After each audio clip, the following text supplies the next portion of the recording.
Congressman, Kong Ace, mukha yatang wala nang debate doon sa authenticity ng video, no? Kasi ultimo yung binasa kahapon na statement ng defense, ginamit din nila yon at inaamin nga nila. So, siguro ngayon, ang pinakamagandang diskusyon, kasi klaro na po yun, ano? I think settled na yun eh. Wala nang debate doon, no? At ultimo nga ang depensa, binanggit yon sa kanila pong statement kahapon. Tanong lang po ngayon dito, itong inyong sunod po na iimbitahin, si Attorney Jeremy Lontok, at saka itong si Captain Belinda Bello, ano ang kanila pong purpose? Okay, Ted, bibigyan ko lang kayo ng konting picture kung ano yung kanilang purpose, no? Kasi the rest will be a legal strategy ng ating prosecution panel. Okay. Para lang sa kaalaman ng ating mga mamamayan, si Jeremy Lotok, Attorney Jeremy Lotok, ay head ng Cybercrime Division ng National Bureau of Investigation. Na kung saan mga investigations kagaya ng ginawa ni John Mark Calilong ay dumadaan sa kanya at pinag-aaralan nila ito at merong approval mula sa kanilang hepe. No? Siya ang hepe nito. Si Captain Belinda Bello naman is in the office of the Sergeant at Arms, no, sa mababang kapulungan. At siya ang nagbigay ng information during that night, no, that night of November 23, 2024, na binibigyan ng kopya ng order, no, si Attorney Zulaika Lopez ng transfer, no, to another detention facility. Okay. So yan, mahalaga yung kanilang mga salaysay sa aming paniwala, Ted. Opo. Sige po. So si Jeremy Lontok, Lotok at si Attorney Lotok ay para lang to fortify, no, yung video at saka yung kaukulang mga kaso na iniimbestigahan ng NBI tungkol po dito sa umano ay grave threats na ito, a seditious statement. Yan po, klaro yan. Ito namang si Belinda Bello, ito na po yung may kaugnayan dito po kay Zulaika Lopez, no? Yung pangyayari yun. Yung siya ang, kung ano ba ang mga circumstances surrounding yung sinasabi pong supposed to be transfer from HOR to the correctional facility. Okay. Si Zulaika Lopez po, ano ang inyo pong purpose to invite her? Okay. In fact, Ted, no, nung nabanggit ito ng prosecution panel, kasi she was present, no, nandoon siya sa naganap na conference o yung Zoom meeting o yung panahon na nagpahayag ng threat ng ating pangalawang Pangulo. So napakahalaga na nandoon siya at makita, no, ng taong bayan kung ano yung role niya doon sa loob ng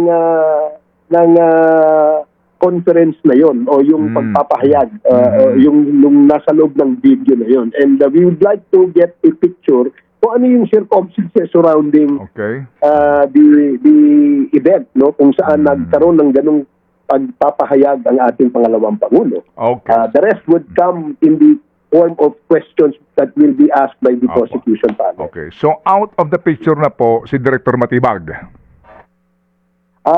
Kino-consider pa rin, Ted, no? Kahapon nga na pag-usapan na maaring i-reconsider, no? Marami pa hong mga pag-uusap na ginagawa ang prosecution panel sa ngayon. Okay. Sige po. So, Kong Ace, I'm sure nabasa po ninyo mismo, no, yung articles of impeachment na inihain ng HOR sa Senado. At dito po sa heading mismo ng Article 4 na inuuna ngayon, ano po, inilatag po ng HOR itong mga katagang ito. If I may just read, ano po, pardon me, I beg for your indulgence. Respondent Vice President Sara Z. Duterte committed culpable violation of the Constitution, high crimes, and betrayed public trust by contracting for the assassination of the President, the First Lady, and the former Speaker of the House by making grave threats and by actively inciting sedition against the Republic. Alright, so yan po yung head, ito yung klarong-klaro ho na sinasabi na kanila pong aligasyon. So sa ating pong pagkikinig dito po sa unang NBI agent, kulang pa ba? Ano ba ang gusto ho ninyong patunayan pa sa impeachment court to to really impose ito pong inyong aligasyon na ito laban kay VP Sara? Well, gusto nating patunayan no na talagang merong pagkakaroon ng betrayal of public trust dito, Ted, no? Kasi nga ang pag-prove ng betrayal of public trust sa isang impeachment trial ay hindi parehas ng isang trial sa isang criminal offense na kung saan ay merong kang binitawang halimbawa grave threats or ang quantum of evidence dito ay hindi kasing bigat nung isang paglilitis sa isang criminal offense.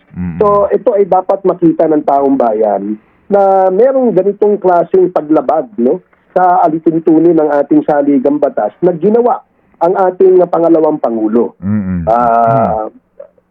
Siyempre, dahil nga merong culpable violation of the Constitution, ang resulta po nito, kapag ito'y napagtibay at napatunayan, ay ang mga parusang nakaakibat dito ayon sa ating saligang batas. Opo. Kahapon din po nabanggit mismo ni Attorney Ligutan na yung hitman na kinausap ni Vice President dito po sa pagkakataong ito ng kanyang statement sa live dito po sa kanyang online press conference ay ihaharap ng prosecution. Kumpirmado po ito, Congressman Ace? Ted, mukhang nasa nasa pag-uusap pa rin no. Wala pang final diyan. Pinag-uusapan pa rin yan ng prosecution. Kung ito may nabanggit ni Atty. Ligutan, sa aking pagkakaalam, wala pa hong final dito dahil mahiwaga pa rin kung sino itong hitman na ito. Kaya siguro hintayin natin yung final word from the prosecution panel. Okay, so pero totoong may hitman talaga? Well, yung hitman na yan ay hindi naman po nanggaling sa prosecution panel. Yan po ay nanggaling mismo doon sa mga salita na binigkas ni Vice President Sara Duterte na siya ay kumontak na o nakausap niya na no itong sinasabing hitman o yung sinasabing assassin. Opo. Sige. So kasi nga po nakapanayam din namin si Attorney Tolosa no nung isang araw kasi po kapag binasa nga po natin ang kabuuan ng mga teksto dito po sa isinumite ng Kamara na articles dito po sa Senado, Article 4, meron nga ditong narration na yun daw pong pattern ng public utterances and conduct no. Sabi ho, kaya nung una pong araw pati po yung gustong pugutan ng ulo, yung mga ganung video no. Yung pong sinasabi din na itatapon sa West Philippine Sea, yung pong ako yung designated survivor. Yun do yung sinasabi ho dito ng prosecution na may pattern. May pattern dito sa pag-uugali ng Vice Presidente. No? So kasi nga po para mo maiugnay ito doon sa mga grounds for for betrayal of public trust, etc. etc. Sabi niya maghaharap ng isang psychiatrist ang prosecution. Kasi nga po may pinanggagalingan sila dito itong pattern na ito kasi hindi lang kasi kapag tanging yun lang video na iyon nang sinasabi na meron na akong kinausap, napapatay, etc., parang hindi tatayo na siya lang, no? So, kailan po ito? Itong inyong psychiatrist na ito? Gaya rin nung aking sagot kanina, no, na marami pa hong pag-uusap at pagpa-final ng mga witnesses na ilalatag. Siguro sa ngayon hindi ko pa maaaring masagot yan Ted no at siguro at the appropriate time pagka meron na pong mga information I'll be more than willing to share the information to you. Okay. Naunawaan po namin. Bagamat yan po ay kinukumpirma na rin mismo na magkabilang panig si Atty. Powa at saka ni Atty. Tolosa. So, ilang araw pa po ito, Congressman Ace, dito po sa Article 4 na ito na bakbakan na po sa objection, gayong sa lahat ng mga artikulo, kumbaga, ito nga po sana nga dapat ang pinaka mabilis no, na maaari pong maipresenta ng prosecution. Well, base dun sa aming isinabmit dun sa pre-trial conference, kung natatandaan po natin, itong Article 4 na ito ay naka-allocate dito ay 11 trial days. So we will probably exhaust, no, kapag nagkaroon na ng final dun sa pag-uusap sa pagpapakilala ng mga bagong witnesses, siguro may exhaust namin yung 11 days, or pwede din po namin itong mabawasan, no.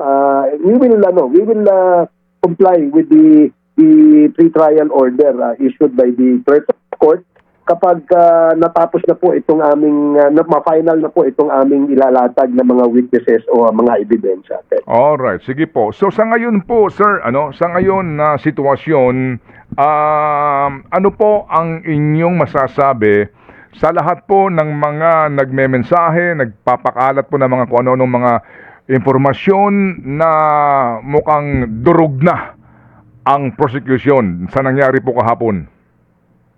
Nako, medyo hindi yung ganyan ang paniwala ng marami nating mga kababayan. No? Hindi natin maiwasan talaga yung pagpapakalat ng fake news. In fact, bago mag-umpisa itong paglilitis, nabanggit po natin na ang hinihikayat natin ng ating mga kababayan na manood, makinig dito sa paglilitis na ito nang sa ganoon maiwasan yung pagkalat ng fake news. Marami yung anggulong ilalabas yan habang umiinit ho yung usapin dito sa impeachment na ito. Ito ay first 3 days pa lamang, Ted, no, and DJ Chacha.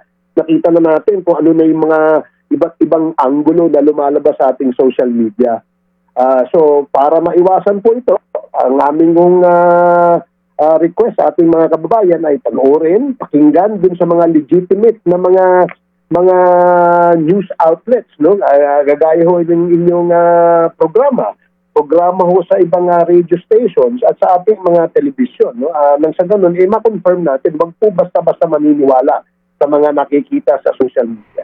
Okay, so may pahabol na pong tanong si Cha. Yes po. Kong Ace, nakikita ko mismo myself, no, nabanggit mo na kasi yung post online, kung paano po ang nagiging gawin ng iba nating mga kababayan sa unang witness na naiharap nyo po dyan sa Senado. Is there anything that the prosecution can do para po maprotektahan, halimbawa kung nakakatanggap man sila ng online threats, sobrang online hate comments, and yung possibility din na yung sobrang hate comments na natatanggap nitong unang witness ay maging dahilan kung bakit yung mga susunod na witness na ihaharap nyo magdalawang isip na po sa pagharap dito sa impeachment trial? Oo, tama ka dyan, DJ Chacha. Kasi nga, nakakalungkot, no, na umaabot tayo sa ganitong klaseng gawain, no, na para lamang matakpan ang katotohanan, hindi mailatag ang ebidensya, hindi mapakinggan o hindi lumabas ang katotohanan, kung ano-ano na ho naiisip. Kaya nga talagang malaking bagay na tayo po ay magtiwala sa mga reputable na mga mamamahayag, no? At mga journalist kagaya ninyo na dapat nakikinig sila, no, sa mga opinion ng ating mga legitimate news outlets. Wag po basta-basta doon sa mga social media accounts na nakikita natin na nagpo-post ng kung ano-ano. Minsan nga nagulat ako dahil masyadong dumami ngayon ng mga political analyst at saka journalist nung nauso itong social media. Oo, so kaya talagang makikiusap tayo sa ating mga kababayan. Oo. Yes, DJ Chaga, sorry. Sorry po. So, dun sa tanong na kung may magagawa po ang panig ninyo, just to make sure na hindi po sila sobrang bombarded with this comments online, meron po ba? Wala ho siguro sa aking paniwala, DJ Chacha, mukhang walang except that wag pong maniwala kasi kami rin ho, biktima rin ho ng ganyang bombardment, no? In fact, sinasabi nga namin dapat ma-monitor, ma-regulate sana itong mga ganitong klaseng mga hate comments, no? But freedom of expression, yan ang kanilang laging dahilan.